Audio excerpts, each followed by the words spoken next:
नमो नमः। प्रवाचिका अहंदया जोशी अत्र समेषां स्वागतम्। एषा कथा श्रीमान योगी पुस्तकात् उद्धृता अस्ति। तृतीयभागस्य षष्ठी कथा एषा अस्तु। तर्हि आरंभं कुर्मः। राजगडावर पळापळांनी घटका सरत होत्या. मंदगतीने प्रहर उलटत होते.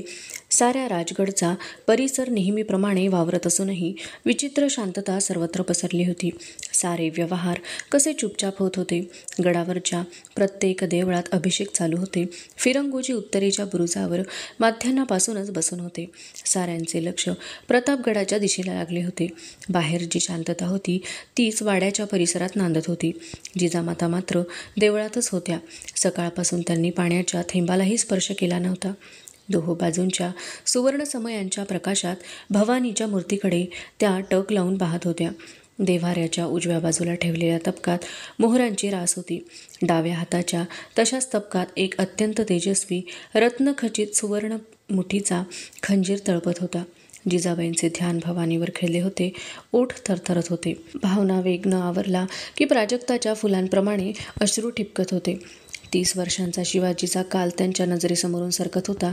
त्या पोराला हाताशी धरून केवढे मनसुबे रचले होते, केवढी स्वप्ने उभी केली होती.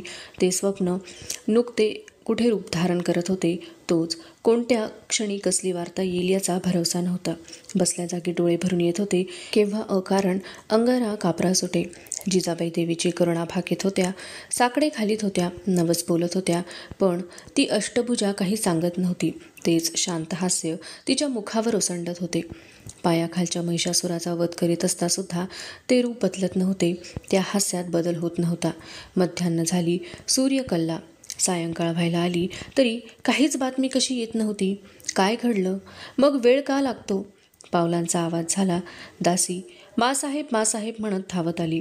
जिजाबाईंच्या सर्वांगाला कंप सुटला होता. कान अधीर झाले होते. मन दोबळे झाले होते. जिजाबाई देवीकडे पाहत मागचा आवाज ऐकत होत्या.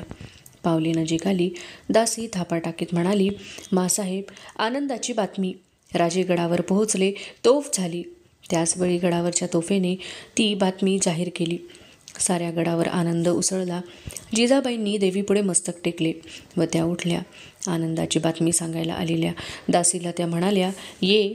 दासी पुढे झाली. जिजाबाई म्हणाल्या, ओटी कर. दासीने ओटी पसरली. जिजाबाईंनी कष्टाने मोहरांचे तबक उचलले. ते तबक दासीच्या ओट्यात रिते होऊ लागले. वाढत्या भाराने जेव्हा दासी वाकत होती तेव्हा जिजाबाई सरळ होत होत्या. जिजाबाईंनी तबक रिते केले आणि डाव्या हाताच्या तबकातील रत्नजडित कट्यार मस्तकी लावून देवीच्या पायाजवळ ठेवून दिली. गडावर एकच आनंद उसळला होता. राजस्त्रिया आनंदाने बेभान होऊन संभाजीला ओराशी कवटाळीत होत्या. मुक्यांच्या वर्षावांनी संभाजीचा जीव गुदमरत होता. राजगडावर पहाट झाली. फिरंगोजींनी जीवामहाला आल्याची वर्दी पाठवली. जिजाबाई सदरेवर आल्या आणि त्यांचे पाऊल थबकले. सदरेवर आनंदित मुद्रेने जीवामहाला उभा होता. सदरेवर आच्छादिलेली थाळी होती. मुजरा करून जीवा म्हणाला, मासाहेब, राजे सुखरूप आहेत. खानाचा पुरा बिमोड झाला आहे. राजे मागोमाग येत आहेत. आपली खात्री पटावी म्हणून हे राजांनी पाठवले आहे. गडाच्या वेशीतल्या कोणाड्यात हे ठेवायला सांगितले आहे. जीवाने आच्छादन उचलले. सर्वांचे श्वास अवरोधले गेले. जिजाबाई स्थिर नजरेने ते मस्तक निरखित होत्या. हाच तो अफजल ज्याने स्वारीच्या हातात बेड्या चढवल्या होत्या? हाच तो अफजल ज्याने संभाजीचा बळी घेतला? राजांना नेस्तनाबूत करायला हाच आला होता? यानेच गेले कैक महिने साऱ्यांची निद्रा उडवली होती. हाच तो पापी ज्याची मजल तुळजाभवानीवर घाव घालण्यापर्यंत पोहोचली? जिजाबाईंनी आपला संताप आवरला. त्या म्हणाल्या, फिरंगोजी, झालं गेलं होऊन गेलं. राजांच्या आज्ञेप्रमाणे इज्जतीनं या मस्तकाचं गडाच्या वेशीत दफन करा. आपला शत्रू असला तरी तो सेनापती होता. निधड्या छातीचा होता. सत्तेच्या अहंकारानं आणि धर्माच्या कैफानं त्याचा बळी गेला. त्याचबरोबर वैरही संपलं. खानाच्या मस्तकाची व्यवस्था लावून झाल्यावर राजांच्या स्वागताची तयारी सुरू झाली. गडाच्या प्रथम दरवाजावर तोरण चढवले. तेथून वरपर्यंत तोरणे लावली होती. गडावर ठाई ठाई गुढ्या उभ्या होत्या. 2 प्रहरी राजे गडावर येत असल्याची वर्दी आली. सणासुदीचे कपडे करून सारे राजांची वाट पाहत होते. धुळीचा लोट उडताना दिसू लागला. गडाच्या पायथ्याशी राजे थांबले. फिरंगोजींनी धावत जाऊन राजांना मिठी मारली. राजे पायांवर पाणी घेऊन 1,500-2,000 शिबंदीसह गड चढू लागले. नगाऱ्यावरच्या टिपरीने राजे गडी आल्याची वर्दी दिली. देवीचे दर्शन घेऊन राजे बाले किल्ल्यात आले. वाड्याच्या दरवाजाशी राजस्त्रिया आरत्या घेऊन उभ्या होत्या. त्यांचा स्वीकार करून राजे आत आले. जिजाबाईंना पाहताच राजे उभे राहिले. जिजाबाईंच्या डोळ्यात अश्रू गोळा झाले होते. चेहऱ्यावर कौतुक होते. त्यांनी राजांना मिठीत घेतले. अश्रू आवरेनात राजे म्हणाले, मासाहेब, आम्ही आलो. आपल्या आशीर्वादानं आणि भवानी कृपेनं सुखरूप आलो. डोळ्यात पाणी आणायची ही वेळ नव्हे. जिजाबाईंनी डोळे टिपले. त्या म्हणाल्या, अरे, दुःखाच्या वेळी डोळ्यात अश्रू येतात हे कुणी सांगितलं? आनंदाच्या वेळीही येतात. ते अश्रू पाहण्याचं भाग्य लाभलंय आम्हाला. शंभू बाळाले. राजांनी त्याला कवटाळले. राजांच्या आगमनाबरोबर सारा गड भरून गेला. राजांनी जखम दरबार भरविला. जे जखमी झाले त्यांना दौलत वाटली. पराक्रम गाजवणाऱ्यांना मानसन्मान दिला. जे कामी आले त्यांना नेमणुका दिल्या. खानाच्या मोहिमेत राजांना 75 हत्ती, 4,000 घोडी, 1200 उंट, त्याखेरीज शेकडो तोफा, उंची कापड, जड जवाहीर आणि अगणित संपत्ती मिळाली. खानाचे 3,000 लोक कापले गेले होते. राजांचे शेकडो कामी आले होते. खानाने काबीज केलेला राजांचा मुलूक एका दिवसात मोकळा केला गेला. सगळीकडून नुसत्या विजयाच्या वार्ता व विजयी वीर गडावर येत होते. जिजाबाई म्हणाल्या, राजे, तुम्ही दिसावं म्हणून किती नवस बोलले होते ते मला आठवत नाहीत. जेवढे आठवतात तेवढे नवस फेडल्याखेरीज आता कुठं जाऊ नका. राजे हसले. ते म्हणाले, मासाहेब, तसं करता आलं असतं तर आनंदच झाला असता. पण ही सुवर्णसंधी कोण दवडील? विजापूरचा बलाढ्य सेनानी आपल्या सैन्यासह धुळीला मिळाल्याची वार्ता ऐकून विजापूर दरबारानं हाय खाल्ली असेल. याचा फायदा घेऊन आम्ही आजच मोहिमेवर निघणार आहोत. विजापूरकरांचे ठरलेले गड ताब्यात घेण्याचा हाच मोका आहे. राजे क्षणभर थांबले. एक निराळाच विचार त्यांच्या मनात प्रगटला. मासाहेब, हा काही फारसा मोठा विजय नाही. हे चढाईच्या धोरणात जिंकलेलं एक प्यादा आहे. खऱ्या लढाईला अजून अवकाश आहे. अफजल म्हणजे गोमेचा पाय आहे. हा मोडल्यानं काशी सुरक्षित होत नाही. आमच्या विजयाचं नातं औरंगजेबाच्या पराजयात गुंतलं आहे. आणि दुसऱ्या दिवशी राजे आपल्या फौजेनिशी मोहिमेला बाहेर पडले. राजांना दिसत होता तो किल्ले पन्हाळा. अधुना तृतीय भागस्य सप्तमी कथा ईशा. जिजाबाईंचा निरोप घेऊन राजे वाईला आले. खानाच्या पारिपत्यासाठी मुलुखात पसरलेल्या सैन्याने वाईला जमण्याचे हुकूम आधी सुटले होते. त्यानुसार राजांची विजयी फौज वाईला गोळा झाली होती. राजे वाईला पोहोचले तेव्हा भक्कम दळाचे त्यांना दर्शन घडले. हजारो घोडे, हजारो पायदळ राजांची वाट पाहत होते. खानाच्या तळाचे जिंकलेले सामान वाईतच होते. सर्वत्र सामानाचे ढीग लागले होते. लहान पालीपासून ते शाही शामियाने डेऱ्यापर्यंतचे छावणीचे सर्व सामान हाती आले होते. हजारो उंट, शेकडो हत्ती, सामान वाहतुकीचे बैल, गाडे, पालख्या, मेणे, अंबाऱ्या, हौदे असे नाना तऱ्हेचे सामान त्यात होते. हत्यारांची, बंदुकींची, लहान मोठ्या तोफांची मोजदाद करणेही कठीण जात होते. पुणे, सुपे भागातील जिंकलेले सामान दास्तानासाठी वाईकडे अजून येतच होते. त्या सर्व सामानाचा बंदोबस्त करण्यासाठी राजांनी स्वतंत्र अधिकारी नेमले. विजयी सेनापती नेताजी पालकर मुजऱ्याला आले. राजांनी त्यांना मानवस्त्रे देऊन सन्मान केला. राजे म्हणाले, काका, तुमचा पराक्रम ऐकून आम्हाला आनंद वाटला. अफजल खान पळून गेला याबद्दल दुःख नाही, पण फितूर खंडोजी खोपडा पळाल्याचं ऐकून वाईट वाटलं. जातो कुठं तो? एक ना एक दिवस येईलच परत. महाराज, एक अर्ज आहे. काय? खानाचे सरदार जाधवराव पांढरे खराटे व सिद्धिलाल शरण आले आहेत. आपल्या दर्शनाला ते येऊ इच्छितात. जरूर. पराजित झालेले खानाचे सरदार राजांच्या दर्शनाला आले. राजे म्हणाले, आमचं तुम्हाला अभय आहे. परकीयांच्या सत्तेचा लोभ धरून स्वकीयांवर तुम्ही चालून आला. खानाचं वैर होतं ते मिटलं. आमचा तुमच्यावर राग नाही. तुम्ही तुमच्या मनाला येईल ते करायला मोकळे आहात. सरदारांच्या कानांवर विश्वास बसत नव्हता. जाधव पुढे होऊन म्हणाले, राजे, जोवर कोणी शास्ता नव्हता तोवर बादशहाची चाकरी केली. आता स्वराज्यासाठी पराक्रम कारणी लागावा असं आमच्या सर्वांच्या मनात आहे. पायांजवळ चाकरी करण्याचं भाग्य स्वराज्याला मिळेल तेवढी मदत हवी आहे. तुम्ही आलात तर आम्हाला आनंदच आहे. आमचं बळ आणखीन वाढलं असं आम्ही समजू. जाधव, पांढरे, खराटे आनंदाने राजांच्या फौजेत सामील झाले. सिद्दी हिलाल मात्र कावराबावरा होऊन उभा होता. राजे हसले. सिद्दी हिलालजवळ जाऊन ते म्हणाले, हिलाल, तुमची पोलादी झडप आम्हाला माहीत आहे. कोणत्याही धर्माशी आमचं वैर नाही. आमच्या पदरी जसे हिंदू आहेत तसे मुसलमानही आहेत. तुम्ही आम्हाला मिळाला तर त्याकरता आनंद नाही. भारावलेल्या सिद्दी हिलालने राजनिष्ठेची तलवार राजांच्या पायी ठेवली. राजांनी ती उचलून आपल्या हातांनी सिद्धीच्या दुशेल्यात खवली. राजे सरदारांना म्हणाले, आज आम्ही कूच करणार. तुम्ही सर्व जिथं होता तिथंच राहा. हा सर्व मुलूक सांभाळा. आम्ही मुलुकगिरीहून परत येईपर्यंत या मुलखाची जबाबदारी तुमची. तुम्ही आम्हास इमाने वर्ताल तर आम्ही तो मास अंतर देणार नाही. परत येऊ तेव्हा तुमचं काम पाहून हुद्दा मान देऊ. शरणागत आलेल्या खानाच्या सैन्याला राजांनी आपल्या सैन्यात सामील करून घेतले. राजांनी मोरोपंतांना आज्ञा केली. पंत, पुणे, इंदापूर, चाकण, सुपे, बारामती या भागातील हिंदू व मुसलमान यांना जी इनामं आहेत अफजल खानाआधी चालत आली आहेत त्यांना धक्का लावू नका. ती तशीच चालवा. आम्ही मुलुकगिरीहून आलो की आम्हाला आठवण द्या. तसे हुकूम आम्ही जारी करू. नेताजींकडे वळून राजे म्हणाले, नेताजी काका, कूच करण्याचा डंका वाजवायची आज्ञा द्या. महाराज, क्षमा असावी पण बेत कळला नाही. तुम्ही तर सेनापती. तुमच्यापासून बेत दडवून ठेवून कसं चालेल? खानानं आमच्या मुलखाला जो उपद्रव केला त्या मुलखाची भरपाई आदिलशाही मुलखातूनच झाली पाहिजे.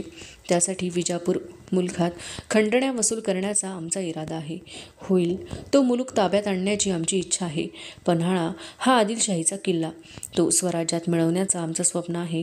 चंदनवंदनपासून सुरुवात करून पन्हाळा पावे तो विश्रांती नाही. नेताजीने हर्षभरीत होऊन कुजाच्या नगाऱ्यांची इशारत दिली. सारी वाई नगाऱ्यांच्या आणि तुताऱ्यांच्या निनादात गरजून उठली. राजांची प्रचंड फौज स्वारीला निघाली. चंदनवंदन किल्ल्यांची नाकेबंदी करून राजांच्या फौजेने वाई प्रांत व्यापला. दक्षिणेकडे खटाव, मायणी, वाळवे, कराड या भागात खंडणी वसूल केली. तेथून राजांनी सुपे गाठले. उरणकोळेपर्यंत सर्व भाग राजांनी घेतला. अफजल खानाच्या मृत्यूची व भयंकर पराजयाची वार्ता कानी पोहोचते न पोहोचते तोच मागून शिवाजी आला ही बातमी येऊन थडकी. सारे बळ क्षणात सरून जाई आणि राजांच्या पुढे शरणागती पत्करण्याची चुरस लागी. राजांची फौज चारी वाटांनी विजापूरकरांच्या मुलखात खंडण्या वसूल करीत होती. राजे एकामागोमाग एक विजय संपादन करीत कोल्हापुरात घुसले. कोल्हापुरापासून पन्हाळा अवघ्या 4 कोसांवर. जे स्वप्न राजे उराशी धरून आले होते ते आता अवघ्या 4 कोसांवर होते. राजांची फौज पन्हाळ्याच्या दिशेने उधळली. राजांच्या फौजेने पन्हाळ्याला वेढा घातला. पन्हाळ्याचा किल्लेदार आपल्या तुटपुंजा शिबंदिनीशी गडाचे दरवाजे बंद करून घेऊन बसला होता. धीर धरून त्याने तोफांचे मोर्चे डागले. गडावरून गोळे सुटू लागले. विजयाने धुंद झालेली राजांची फौज तटाला भिडू लागली. बाणांनी बंदुकांनी गडावरची माणसे टिपू लागली. किल्लेदाराचे अवसान जात होते. पन्हाळ्याच्या वेढ्याची दुसरी रात्र आली आणि मराठा फौजेने तटाला शिड्या लावल्या. चारी बाजूंनी एकच किलकारी उठली. गडात उतरलेल्या फौजेने कापाकापी सुरू केली. गडाचे दरवाजे उघडले आणि हर हर महादेवच्या गर्जनेत भर रात्रीत मराठी फौजेने पन्हाळा काबीज केला. राजे आपल्या छावणीतल्या शामियान्यात फेऱ्या घालीत होते. बातमीची वाट पाहत होते. भर रात्रीच्या समयाला जिची वाट पाहत होते ती बातमी घेऊन स्वार पथक आले. पन्हाळा काबीज झाला होता. राजांनी बातमी आणणाऱ्या सैनिकांना बक्षिसे वाटली. येसाजी आनंदाने म्हणाला, राजे, आपण विश्रांती घ्यावी. आम्ही गडावर पुढं होतो. येसाजी, गड पाहायला तुमच्या इतकेच आम्हीही उत्सुक आहोत. आम्ही पण गड पाहायला येऊ. पण महाराज, रात्र आहे. आपल्याला विश्रांती. येसाजी, या बातमीसारखी दुसरी विश्रांती कोणती? आमचा सारा थकवा गेला आहे. जीव उतावीळ आहे तो गड पाहायला. राजे घोड्यावर स्वार झाले. थंडीचे गारवारे अंगाला झोंबत होते. पहाटेचे धुके अंग ओले करीत होते. मशाली फरफरत होत्या. राजे अश्वपथकासह गड चढत होते. येसाजी तानाजी पाठोपाठ होते. गडाच्या 4 दरवाजाशी राजे आले. एवढ्या रात्री राजे गडावर येतील असे कुणाला वाटले नव्हते. राजांना पाहून हर्षभरीत झालेल्या गडांचे दरवाजे उघडले गेले. साऱ्या गडावर चौकी पहारे जारी केले होते. राजांना बिलकुल थकवा वाटत नव्हता. राजे सारा गड पाहत होते. प्रत्येक चौकीवर जाऊन सर्वांचे कौतुक करीत होते. गड फिरून येईपर्यंत पहाट झाली. राजे पूर्वेच्या बुरुजावर उभे होते. परणाल पर्वताच्या माथ्यावर उभे राहून माळवत पाहण्याचे स्वप्न साकार होत होते. सज्जा कोठीवर 4 दरवाजांवर भगवे ध्वज फडकत होते. उगवत्या सूर्यकिरणांनी धुक्याचा पडदा सरकविला. सारा मुलूक राजांच्या समोर मोकळा झाला. राजांनी उगवत्या सूर्याला हात जोडले आणि त्यांची दृष्टी गडावरून फिरू लागली. गड विस्तृत होता. 4 दरवाजा, 3 दरवाजा, वाघ दरवाजा आणि राजदिंडी अशा दरवाजांनी गडाची प्रवेशद्वारे रोखली होती. 25,000 खंडी धान्य मावेल असा गंगा, यमुना व सिंधू कोठ्यांनी सजविलेला भव्य अंबारखाना होता. सज्जा कोठी, कलावंतिणीचा सज्जा यांसारख्या गडाच्या वैभवात भर घालणाऱ्या सुबक इमारती होत्या. अनेक मंदिरे गडावर होती. मुबलक निर्मळ पाणी पुरवणारी नागझरी अंधार पाव होती. मजबूत तटबंदीने वेढलेल्या देखण्या बुरुजांनी डौल बाळगणारा बुलंद किल्ला स्वराज्यात आला होता. विजापूरकरांचा कौस्तुभ राजांनी जिंकला होता. अधुना तृतीय भागस्य अष्टमी कथा ईशा. अफजलखानाच्या मृत्यूची आणि आदिलशाही फौजेच्या भयंकर पराभवाची वार्ता विजापुरात आली. तेव्हा चढे घोड्यांनीची राजांना पकडून दरबारी हजर केल्याचे स्वप्न पाहण्यात विजापूर दरबार दंग झाला होता. अफजलवधाची बातमी आली आणि दरबार स्वप्नातून जागा झाला. वीज कोसळावी तशी ती बातमी आली. बादशाह हतबल होऊन तख्तावरून उठून गेला. बड्या बेगमेच्या अश्रूंना खळ राहिला नाही. या बातमीच्या पाठोपाठच शिवाजीच्या फौजा आदिलशाहीत घुसल्याच्या बातम्या येऊ लागल्या. आदिलशाही त्या वार्तेने कासावीस झाली. विचार सुरू झाला तोच आदिलशाहीचा एक प्रमुख किल्ला पन्हाळा शिवाजीने काबीज केल्याची वार्ता येऊन थडकली. बातम्या यायला देखील उसंत लागत नाही, पण शिवाजीला उसंत नव्हती. अफजलवधानंतर अवघ्या 18 दिवसात आदिलशाही मुलूक काबीज करीत करीत शिवाजी पन्हाळगडावर पोहोचला होता. आजवर शिवाजीचा बंदोबस्त करणारी आदिलशाही शिवाजीच्या आक्रमणापासून आपला कसा बचाव करावा याचा विचार करू लागली. औरंगजेबाने राज्यारोहण प्रसंगी शिवाजी राजांना खास पोशाख पाठवल्याचे आधीच जाहीर झाले होते. या साऱ्या बातम्यांनी भयभीत झालेल्या आदिलशाहीने मोगलाईकडे धाव घेतली आणि मदतीची याचना करणारे शाही पत्र घेऊन विजापूरचे स्वार दिल्लीकडे रवाना झाले. देश, कोकण आणि खुद्द विजापूर या मुलखात शिवाजीने उठवलेल्या या धुमाळीने आदिलशाही हादरून गेली. आदिलशाहीने गडबडीने शिवाजीवर दुसरी मोहीम पाठवली. वाईवरून पळून गेलेला अफजलखानाचा मुलगा फाजल खान सूड घेण्याच्या संधीची वाट पाहत होता. फाजल खान आणि रुस्तुम यांच्या अधिपत्याखाली दुसरी मोहीम रचली गेली. आदिलशाहीचे सरदार सादत खान, फतेह खान, संताजी घोरपडे, सर्जेराव खाटगे हेही त्या मोहिमेत सामील झाले होते. राजांना ह्या नव्या संकटाची चाहूल लागताच त्यांनी आपले पुणे भागातले नवे सरदारही तातडीने बोलावून घेतले. राजांनी पन्हाळ्याचा बंदोबस्त पक्का केला. नेताजी पालकरांना आपल्यावर चालून येणाऱ्या सैन्याला त्रस्त करून सोडण्याचे हुकूम सोडले. राजांच्या जवळ त्यावेळी हिरोजी इंगले, भीमाजी वाघ, सिदोजी पवार, गोधाजी जगताप व महाडिक हे सरदार होते. त्यांच्या मदतीला नुकतेच स्वराज्यात सामील झालेले जाधव, पांढरे, खराटे, पितापुत्र व सिद्धिहिलाल हे होते. येणाऱ्या शत्रूचा मागोवा घेत नेताजीही राजांना सामील झाला. आदिलशाही फौजेशी उघड्या मैदानावर टक्कर देण्याचा हा पहिलाच प्रसंग होता. राजे सर्व तयारी करून आदिलशाही फौजेची कोल्हापूर नजीक वाट पाहत होते. राजांनी सैन्याचे 2 भाग केले. एक रुस्तुम जमासाठी, दुसरा फाजल खानासाठी. फाजल खानावर नेताजींची निवड केली. राजे नेताजींना म्हणाले, काका तुम्ही फाजलवर चालून जा. फाजलने आमचा पराक्रम पाहिला आहे. तो धास्तावलेला शत्रू आहे. पहिली धडक जोरानं तडफेनं द्या. त्याचं उरलंसुरलं धैर्य नाहीसं होईल. तो पळून जाईल. आणि राजे आम्ही रुस्तुम जमावर चालून जाऊ. रुस्तुम जमाचा आणि आमचा स्नेह आहे. आम्ही चालून येतो हे समजताच तो धरसोडीचं धोरण ठेवील. फाजलचा पराभव झाला की तो त्याच्या पाठोपाठ जाईल असा आमचा अंदाज आहे. एवढा शत्रूचा पराभव केला की विजापूरची ताकद पुरी नामोहरम होईल. या मोहिमेत विजय मिळायलाच हवा. शत्रू आपणास गाठीपर्यंत आपण थांबायचं नाही. टप्प्यात शत्रू आला की आपण चालून जायचं. वाट पाहत होते. फाजल व रुस्तुम जमा आपल्या फौजा घेऊन मार्ग आक्रमित होते. कोल्हापूर नजीक फौजा येताच राजांनी आघाडी उघडली. राजांच्या आणि नेताजींच्या फौजा द्वेषाने आदिलशाही फौजेवर तुटून पडल्या.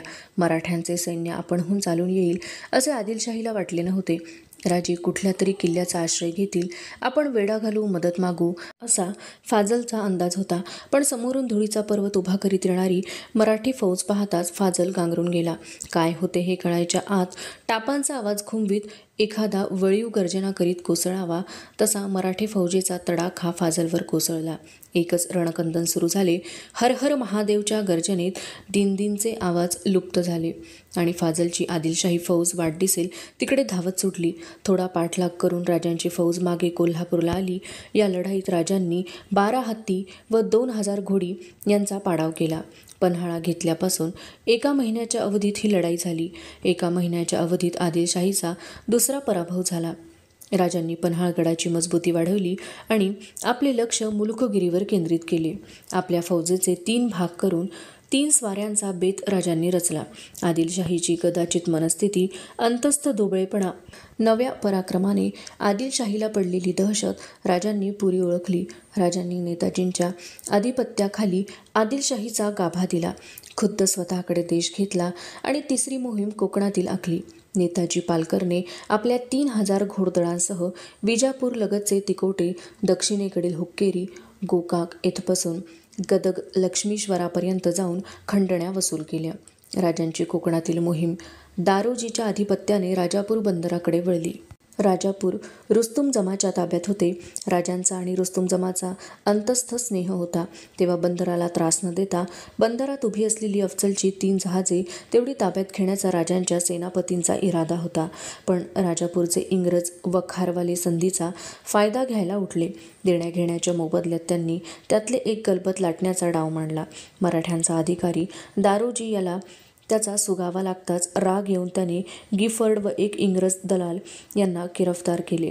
राजे तेव्हा आपल्या फौजेनिशी आजूबाजूचे किल्ले घेत होते. रायबागसारख्या व्यापारी पेठा लोकांशी अनुसंधान लावून राजांनी काबीज केल्या होत्या.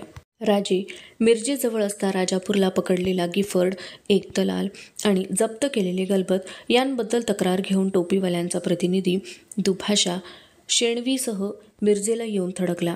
गंगाधर पंतांनी टोपीकराला राजांच्या पुढे हजर केले.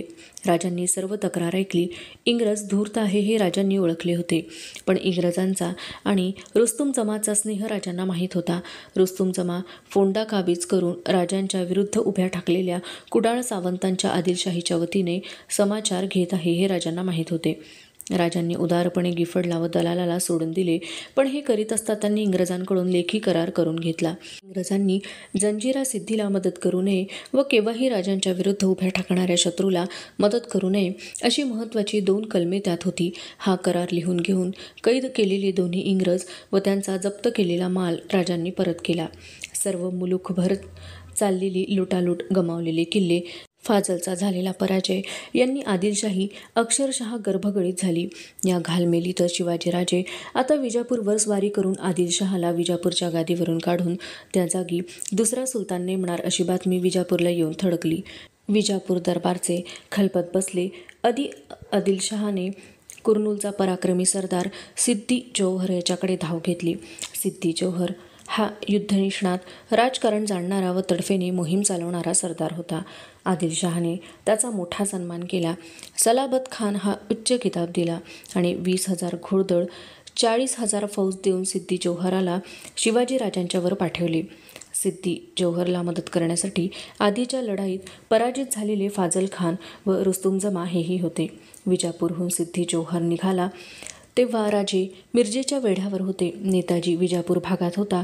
दारोजी राजापूर आटोपून रुस्तुम जमाचा मुलूक सोडून आचरे, वेंगुले, कुडाळ या प्रदेशाकडे वळले होते. राजांच्या फौजेचे 2 हिस्से मुलुखगिरीवर असता सिद्दी जौहर विजापूरहून निघाल्याची बातमी राजांना मिळाली. आदिलशाहीचा हा डाव अनोखा होता. राजे त्या बातमीने बेचैन होते. राजांनी गडबडीने मिरजेचा वेढा उठविला. नेताजी दारोजींना सत्वर येण्याचे हुकूम पाठविले व कोल्हापूरला महालक्ष्मीचे दर्शन घेऊन गुढीपाडव्याच्या दिवशी राजे पन्हाळगडाला गेले. गडावर गुढ्या उभारल्या होत्या. जिकडे तिकडे तोरणे, झेंडे उभारले होते. स्वराज्याची गुढी नुकती कुठे उंचावत होती तोच त्या उंचावणाऱ्या गुढीचा नाश करण्यासाठी आदिलशाहीचा जौहर येत होता. याचवेळी शास्ता खान 75,000ची फौज घेऊन राजांवर चालून येत असल्याची बातमी आली. आदिलशाहीने व मोगलांनी एकाचवेळी राजांचा पुरा बिमोड करण्याचा चंग उचलला. राजांनी किल्ल्याचा कडक बंदोबस्त करून घेतला. गंजीखान्यापासून ते अंबारखान्यापर्यंत शास्ता खान अहमदनगरास व सिद्धी नजीक आल्याचे वर्तमान राजांना गडावर कळले. नेताजींचा दारोजींचा अद्याप पत्ता नव्हता. पन्हाळ्यास इशारतीच्या आरोळ्या सुरू झाल्या होत्या. मेटकऱ्यांचे खुणेचे करणे वाजत होते. गडाच्या तुपाच्या विहिरीत भरपूर तूप जमा झाले होते. सगळीकडे जय्यत तयारी झाली होती. तोफांचे धमधमे उभारले होते. एके दिवशी त्र्यंबकराव भास्कर यांचा सबनीस धावत महाराजांच्याकडे आला. राजे गनिमांची फौज आल्याची वर्दी आली. ठीक आहे सबनीस, त्यात धावण्याचं काय कारण आहे? लक्ष्मी पाठीशी आणि संकट सदैव समोर ठेवावीत असं आम्हाला शिकवलं गेलं आहे. चला. राजे घोड्यावर स्वार झाले. पुन्हा एकदा त्यांनी गडाची पाहणी केली. जरूर त्या सूचना केल्या आणि राजे दक्षिण बुरुजावर आले. कोल्हापूरच्या दिशेने धुळीचे लोट दिसू लागले. बुरुजावरच्या तोफा ठासून सज्ज ठेवण्याची आज्ञा देण्यात आली. सिद्धीची 40,000 फौज पन्हाळ्याजवळ आली. गड गाठताच सिद्धीने वेढ्याचे काम सुरू केले. गडाच्या पूर्वेस सिद्दी जौहर, फाजल बडे खान व रुस्तुम जमा हे होते. पश्चिमेला सादत खान, मसूद, बाजी घोरपडे, भाई खान हे होते. दक्षिण उत्तर जागा पाहून नाकेबंदी करण्यात आली होती. जास्त भर पूर्व पश्चिमेकडे होता, कारण गडाच्या प्रमुख वाटा त्याच बाजूला होत्या. सिद्दी जौहरने वेढ्याचे काम पूर्ण केले. गडावरून जिकडे पाहावे तिकडे सैन्याच्या छावण्या दिसत होत्या. वेढ्याची मांडणी पुरी होताच फौज पुढे सरकू लागली. गडानजीक येणाऱ्या तोफांचे गाडे गडावरून दिसत होते. राजे पूर्वेच्या बाजूवरून शत्रूच्या हालचाली निरखित होते. बुरुजावरची तोफ इशारतीसाठी वाट पाहत होती. शत्रू टप्प्यात येताच राजे बुरुजावरून उतरले. दृष्टीच्या टप्प्यात येणाऱ्या तोफांच्या मोर्चांवर त्यांनी नजर टाकली. राजांनी हात वर केला तोच जय भवानीच्या आरोळ्यात तोफा धडाडू लागल्या. जौहर 3 दिवसात जेवढा पुढे आला होता तेवढा मागे रेटला गेला. शत्रूचा एकच गोंधळ माजला. तोफांच्या टप्प्याबरोबर जाऊन शत्रूने दम घेतला. राजांच्या तोफांचा पल्लाही लक्ष्मण रेषा ठरली. चिडलेल्या सिद्धीने वेढा अधिक बळकट करण्याकडे लक्ष दिले. त्याने वेढा अधिक जोरदार आवळून टाकला. सह्याद्रीचा सिंह पुरा कोंडला गेला. अवशिष्टा कथा अग्रिमे भागे पठिष्यते. अस्तु तर्हि पुनर्मिलामः. तावन् मंगलं भूयात् शुभं भूयात्. नमो नमः. धन्यवादः.